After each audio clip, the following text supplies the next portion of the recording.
ಮೊಹರಂ ಹಬ್ಬದಲ್ಲಿ ಕಳೆದ ವರ್ಷ ಮೊಹರಂ ಹಬ್ಬದಲ್ಲಿ ಯಾವುದೇ ಒಂದು ಅಹಿತಕರ ಘಟನೆ ಆಗಿಲ್ಲ. ಬಟ್ ಅಲ್ಲಿ ಇಲ್ಲಿ ನಮಗೆ ಒಂದು ಸಣ್ಣ ಪುಟ್ಟ ಜಗಳಗಳು. ಯಾವ ರೀತಿ ಜಗಳ ಆಗಿದಪ್ಪ ಅಂದ್ರೆ, ಮೊಹರಂ ಹಬ್ಬ ಆಚರಿಸ್ಬೇಕಾದ್ರೆ ಈಗ ಆಲ್ಮೇಲಕ್ಕೆ ಸಿಂಧಿಗಿಂದ ಬರೋರು, ನಮ್ಮ ಮಲಗಾಣಕ್ಕೆ ಸಿಂಧಿಗಿಂದ ಬರೋರು, ಸಂಜಾಳಕ್ಕೆ ಅವ್ರ ಫ್ರೆಂಡ್ಸ್ ಆಗಿ ಘಟನೆ ಮೊಹರಂ ಹಬ್ಬದ ದಿವಸ ಆಗಿದ್ದು ಒಂದು ವಿಷಾದನೀಯ.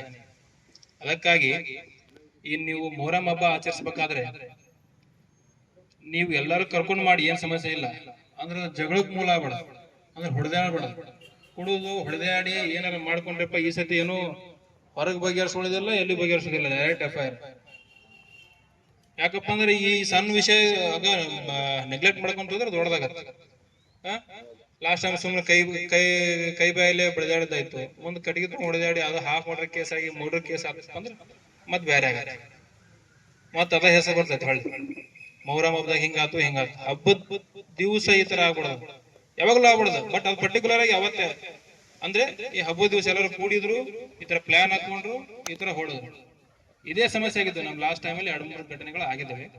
ಈ ತರ ಒಂದು ಅಹಿತಕರ ಘಟನೆ ಯಾವುದು ಎಲ್ಲೂ ಆಗ್ಬಾರ್ದು. ಆ ತರ ಇದ್ರೆ ನಿಮ್ಮ ಗಮನಕ್ಕೆ ಬಂದ್ರೆ, ಸರ್ ಈ ತರ ಹೊರಗಡೆ ಅಂತ ಬಂದು ದಾಂಧಲೆ ಮಾಡ್ತಾ ಇದಾರೆ, ಅವ್ರು ಹೇಳಿ ಸ್ವಲ್ಪ ಸರ್ ಅಂತ ನಮ್ಗೆ ಫೋನ್ ಮಾಡಿದ್ರೆ ನಮ್ಮ ಸಿಬ್ಬಂದಿಗಳು ಯಾವಾಗ್ಲೂ ಇರ್ತಾರೆ, ಯಾವಾಗ್ಲೂ ಬಂದೋಬಸ್ತ್ ಮಾಡ್ಕೊಂಡಿದೀವಿ. ಪ್ರತಿಯೊಂದು ಹಳ್ಳಿಲೂ ಕೂಡ ಅವರು ಬೀಟ್ ಅವರು 24x7 ಅಂದ್ರೆ ಮೊಹರಂ ಹಬ್ಬ ಮುಗಿಯುವವರೆಗೂ ಅವ್ರು ಬೀಟಲ್ಲೇ ಇರಕ್ಕೆ ಹೇಳಿದ್ವಿ.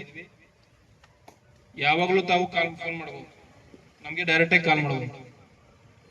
ಕಾಲ್ ಮಾಡಿ ಸರ್ ಈ ತರ ಆಗಿದೆ ಅಂತ ಒಂದು ಅಹಿತಕರ ಘಟನೆ ತಡೆಯುವಲ್ಲಿ ತಾವು ಕೂಡ ಒಂದು ಜವಾಬ್ದಾರಿ ಇರ್ತದೆ. ಅದೇ ರೀತಿಯಾಗಿ ಈ ಒಂದು ಪ್ರತಿಯೊಂದು ಹಬ್ಬದಲ್ಲಿ ಹೇಳ್ಕೊಂಡ್ ಬರ್ತಾ ಇದೀನಿ. ಈ ಹಬ್ಬದಲ್ಲಿ ಕೂಡ ನಾವು ಚೇರ್ಮನ್ ಜೊತೆ ಡಿಸ್ಕಸ್ ಮಾಡಿದೀವಿ ಈ ಒಂದು CCTV ಬಗ್ಗೆ. ಯಾಕಪ್ಪ ಅಂದ್ರೆ ಪ್ರತಿಯೊಂದು ಮಂದಿರ, ಮಸೀದಿ ಎಲ್ಲ ಒಂದು ಸೆನ್ಸಿಟಿವ್ ಪ್ಲೇಸ್ಗಳಲ್ಲಿ CCTV ಕಂಪಲ್ಸರಿ ಮಾಡಬೇಕು ಆಗಿದೆ. ಮೊನ್ನೆ ಒಂದು ಮಸೀದಿಲಿ CCTV ಇತ್ತು, ಆದ್ರೆ ಅದು ವರ್ಕಿಂಗ್ ಇದ್ದಿಲ್ಲ. ಆ ರೀತಿ ಆಗ್ಬಿಡೋದು. ಪ್ರತಿಯೊಂದು ಮಸೂದಿ ಮಂದಿರಗಳಲ್ಲಿ ಒಂದು ಏನ್ ಹೆಡ್ ಇರ್ತಾರೆ ಅವ್ರಿಗೆಲ್ಲ ಕೇಳಕ್ಕೆ ಇಷ್ಟೇ ಕೇಳೋದು, ಏನ್ CCTV ಬಾಳ ಆಗಲ್ಲಪ್ಪ, ಒಂದ್ 2-3 ಕಡೆ 4 ಕಡೆ 4 ದಿಕ್ಕಿ 4 ಕಡೆ ಮುಗಿದೋದು, ಏನು ಸಮಸ್ಯೆ ಆಗಲ್ಲ. ಇದು ಒಂದು ತಾವು ಮುತುವರ್ಜಿ ವಹಿಸಿ ನಾವು ನೋಟಿಸ್ ಕೂಡ ಕೊಟ್ಟಿದ್ದೀವಿ. ಈ ಒಂದು ನಮ್ಮಲ್ಲಿ 40 ಪ್ಲೇಸ್ ಲಿಸ್ಟ್ ಮಾಡಿದ್ವಿ, ಎಲ್ಲಿಂದ ಮೇಲೆ EG and IG ಸರ್ಕ್ಯುಲರ್ ಬಂದಿದೆ. ಇಂಥ ಪ್ಲೇಸ್ಗಳಲ್ಲಿ CCTV ಕಂಪಲ್ಸರಿ ಹಾಕ್ಲೇಬೇಕಂತ ನಾ ಅದೇ ಹೇಳ್ಕೊಂಡ್ಬರ್ತೀನಿ. ಯಾವ್ದೋ ಒಂದು ಈ ವಿಷಯದಲ್ಲಿ ನೆಗ್ಲೆಕ್ಟ್ ಮಾಡಕ್ ಹೋಗ್ಬೇಡಿ, ಕಂಪಲ್ಸರಿ CCTV ಹಾಕಿ ಅದು ಚಾಲೂ ಇರಬೇಕು. ಅಟ್ಲೀಸ್ಟ್ 1 ತಿಂಗಳ ಬ್ಯಾಕಪ್ ಇರ್ಬೇಕು. ಸುಮ್ಮನೆ ನಾಮಕವಸ್ತೆ ಮೇಲೆ ಕಾಣ್ಬಾರ್ದು, ಒಳಗೆ ಹೋದ ಏನೂ ಇರಬಾರ್ದು. ವ್ಯಕ್ತಿ ಹೋಗನ್ ಗೊತ್ತಾಗಲ್ಲ, ಈ ಪ್ರಾಣಿ ಹೋಗುತ್ತೆ ಗೊತ್ತಾಗಲ್ಲ, ಹಂಗಿರ್ಬಾರ್ದು.